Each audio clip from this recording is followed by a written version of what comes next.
வணக்கம். இன்னைக்கு நம்ம உருளைக்கிழங்கு வறுவல் எப்படி செய்கிறேன்னு பார்க்கலாமா?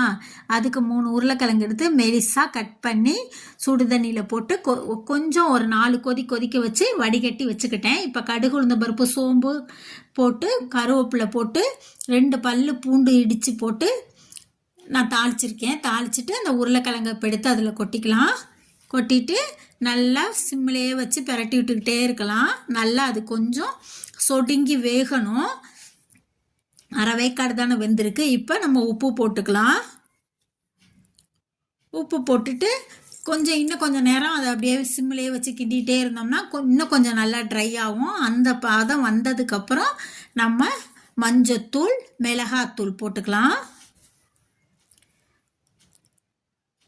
போட்டுட்டு இனிமேல் சிம்மிலே வச்சு அப்படியே கிண்டிகிட்டே இருந்தோம்னா நல்லா மொறுன்னு ரோஸ்ட் ஆயிரும்.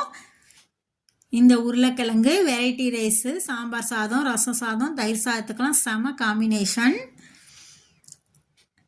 நீங்களும் இந்த மாதிரி செஞ்சு பாருங்கள்.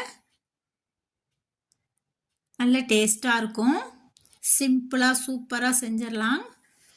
10 நிமிஷத்துலேயே இதை செஞ்சிடலாம். எங்கள் சேனல் பிடிச்சிருந்தா லைக் பண்ணுங்கள், ஷேர் பண்ணுங்கள், சப்ஸ்கிரைப் பண்ணுங்கள். தேங்க்ஸ் ஃபார் வாட்சிங்.